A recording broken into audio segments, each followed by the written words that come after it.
நாங்கள் போடுற ஓட்டு விஜய்க்கு தான். இனிமேல் நீங்கள் என்ன கொடுத்தாலும் நாங்கள் வாங்கிக்குவோம். நீ பணம் கொடுத்தாலும் சரி, நீ காசு கொடுத்தாலும் சரி, குடம் கொடுத்தாலும் சரி, இனிமேல் பட்டு யாராச்சும் ஒரு மூக்குத்தியை கொடுத்து ஓட்டு கேட்டால் கூட நாங்கள் வாங்கிக்குவோம். நீங்கள் பட்டுப்படவை கொடுத்தா கூட நாங்கள் வாங்கிக்குவோம். ஆளுக்கு ஒரு வீட்டில் ஒரு முட்டை அரிசி கொண்டாந்து கொடுத்து கூட ஓட்டு கேட்டாலும் வாங்கிக்குவோம். அது ஏன்னா நாங்கள் கட்டுற வரி பணம், நாங்கள் வாங்குவோம். அதை நீ வாங்கக்கூடாதுன்னு சொல்ல உனக்கு தகுதி கிடையாது.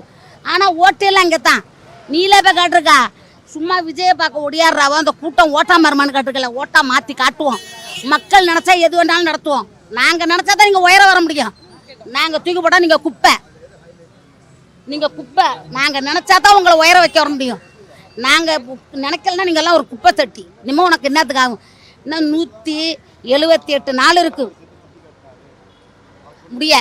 178 நாள் இருக்குது. 200 நாள் வரும்போது அன்னைக்கே என் பிள்ளை ஆட்சியில் கட்டலாம் அமருவான். இது நடக்கும். எம்ஜிஆர் இப்படி பரங்கிமலையில் படுத்துக்கிட்டு ஓட்டு வாங்கினாரு தொகுதியில், அந்த மாதிரி என் பிள்ளை வாங்குவான். திறமை இருக்குது, வாங்க வைப்போம். நான் வந்து ரெட்டாலைக்கு ஓட்டு கட்ட காலத்தில் ஒரு காலத்தில் போய் நான் போனேன்னா எல்லாம் என்னை பார்த்துட்டு பயப்படுவோம். உள்ளே போய் வயசான கிளவி அப்படி தூக்கிட்டு வந்து ஓட்டு போட சொல்லுவேன். ஓட்டு புத்துக்கு தூக்கிட்டு வருவேன். எல்லாம் நடுங்கோ என்னை பார்த்தா. அதே மாதிரி இப்போ எல்லா வந்த பிள்ளைகளுக்கெல்லாம் சொன்னேன், எப்போ உனக்கு 15 வயசு தானே ஆகுது, 15 வயசு சொன்னாலும் பரவாயில்ல. அந்த ஓட்டு போடுற அன்றைக்கி யார் அங்கே புத்திர நிற்கிறாங்களோ அவங்க 5 ஆட்டா கட்டு வாங்கிக்க. போய் எந்தெந்த வீட்டில் கிழவங்களை இருக்க எழுதிட்டு வா, எழுதிட்டு யானையை கட்டி போட சொல்லுங்க. அப்படி தான்ப்பா போடணும். இந்த தடவை நாங்கள் மாற்றம் எங்களுக்கு வேணும். மக்களாட்சி தான் நம்ம நடக்கணும்.